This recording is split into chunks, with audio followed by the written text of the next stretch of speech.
I talk, you listen. Welcome to my one-man panel of madness.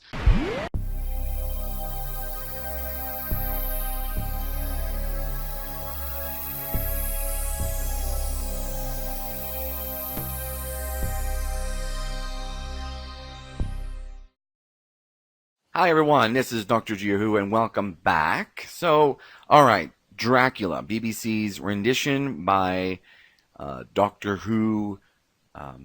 They're both members of Doctor Who, Mark Gatiss and Stephen Moffat. Because I saw in an interview, they just said from the team that brought you Sherlock. Yes, they did. And Stephen was both in Sherlock, Doctor Who, or showrunner for them.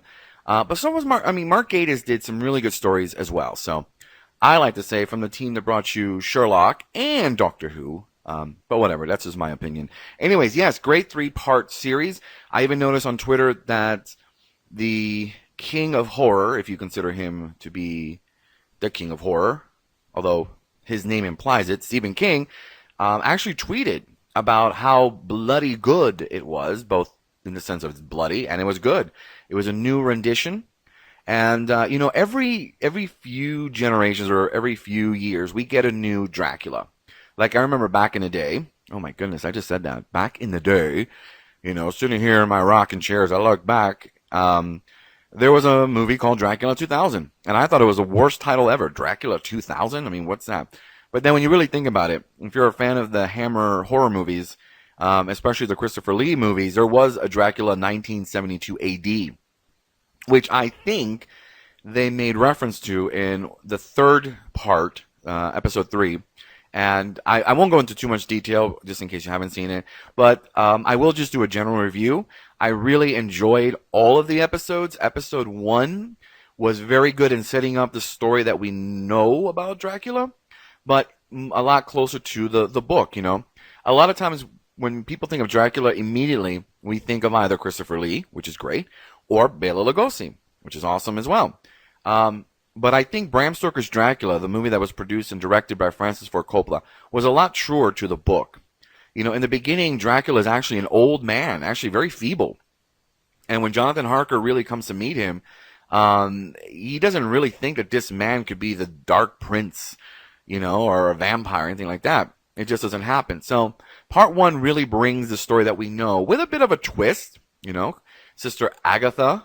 I won't say her last name, but you pretty much know who she is. It was pretty cool to have her. She was a great character. I forgot her last name, but I know her first name is Dolly. She's just fun. She had great comedic timing, very dramatic moments, but I think overall really enjoyed her just as much as I enjoyed Clay's version of Dracula. The actor, of course, who I think looked like a cross between Bela Lugosi and Christopher Lee. So I think it was really great casting in that. As soon as I heard that this story was going to be made by Stephen Moffat and Mark Gatiss. Now, if you don't know this, Mark Gatiss is a huge horror fan. He has a 3-part series about horror and the evolution of horror from the early Universal monster movies, the Hammer movies, all the way through modern times. And even as a kid, he talks about a specific book that he had, and he had to actually clip these pages, certain pages together because they were too horrifying for him. But it was a Christmas gift that he got, and so I'm a huge fan of Mark Gatiss. He had some really good Doctor Who stories he wrote.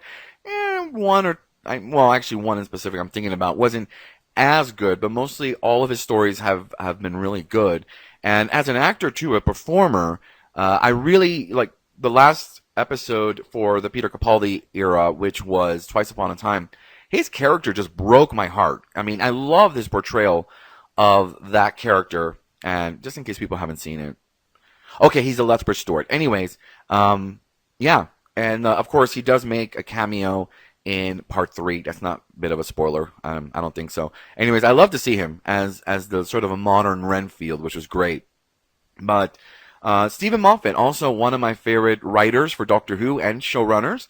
I think he gave us many great characters in Doctor Who. The Weeping Angels, for one. The Silence. He gave us River Song. Captain Jack. I mean, there's so many different things that people don't realize that without Stephen Moffat's writing, we wouldn't have.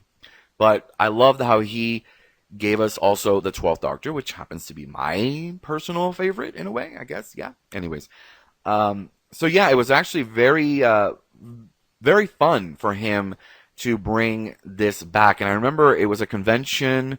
Ooh, I want to say about 2 years ago. It was a Doctor Who convention. He was actually here, and it was awesome meeting him. Actually, kind of hanging out with him after hours. This is a great convention that has just sort of the convention goes on all night, all weekend long, and it's great. It's one big party that goes on. But he was a part of it, and he always hung out with us, the fans. He never like sheltered himself or hid or anything. He was always out and about, hanging out with the fans, which is great.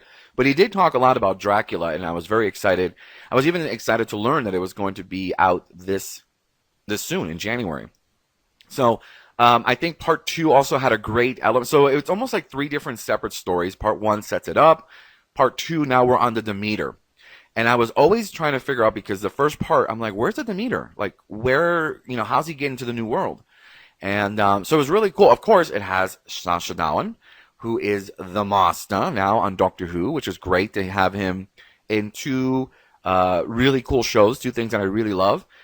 So it was really cool to see him in it, and his storyline was also pretty cool. I mean, there were various characters in that episode, episode two, that were on board the ship, and seeing how everyone had to deal with, Dracula, who the way that he was portrayed also kind of gave him a bit of a Doctor Who quirkiness too, which I really love. Again, it's a different rendition, different from movies like Dracula 2000, Dracula 1972. All these different Draculas were all Draculas in their own right. But I think that this version was a lot more unique in its humor, in its way of presenting the material, and giving us a little bit more of the lore in more modern times.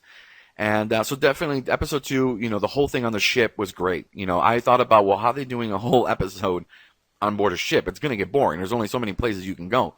But no, they did that brilliantly. And of course, then episode three kind of brings Dracula, spoilers just in case, into the modern era after he's essentially been slumbering in his box of dirt in the ocean. So yeah, it was really cool again to see him cross that ocean of time, which I believe it was a line from the Bram Stoker's Dracula. Francis Ford Coppola, Bram Stoker's Dracula, was a line that I always love. I crossed an ocean of time for you. I love that. That's awesome. The story, though, the third one, I've only seen it once, and usually I try to watch a few more times just to catch, because there's so much that goes on, and the first viewing, you don't really capture everything. But the third part, the modern part, was cool, and I really enjoyed it. But there were certain parts that either just didn't work for me or disturbed me, because it's the only, I would have to say, it's kind of like the least likable episode for me. It did have a very disturbing cremation scene, which really just kind of bothered me, and I think that kind of, there was something about that kind of, I guess internally bothered me. And, but it also kind of goes along with the whole, don't cremate me issue that Doctor Who Series 8 had in its finale for Series 8.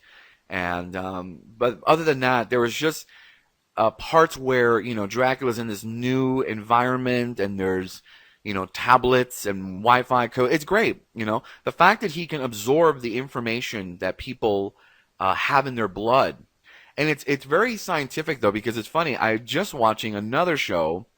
Actually, it was actually Doctor Who, and the baddies on Doctor Who in Spyfall 1 and 2 were really wanting to use humans as DNA. So our blood is like, our bodies are like, how do they put it? Hard drives. Being able to record and remember.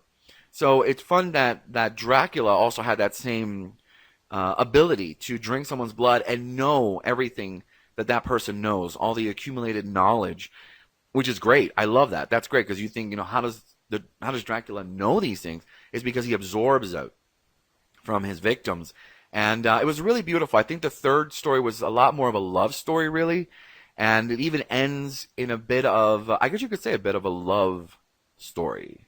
I don't know. Anyways, but yeah, it was I think a really good rendition of the Dracula series. I definitely will have it as one of my top favorites of Dracula. Dracula is always and has been one of my favorite vampire stories and one of my favorite movie monsters, if not the favorite movie monster, along with Frankenstein, the Wolfman, and Phantom of the Opera. So yeah, check it out if you haven't yet. It is available on Netflix. I don't know how long it's going to be on there for, but they claim it's a Netflix original, but it's really not. It's BBC. Netflix just bought it. But go ahead. I don't think I gave you too many spoilers, but yeah, check it out. It's definitely worth viewing it. I actually broke it up into 3 different evenings.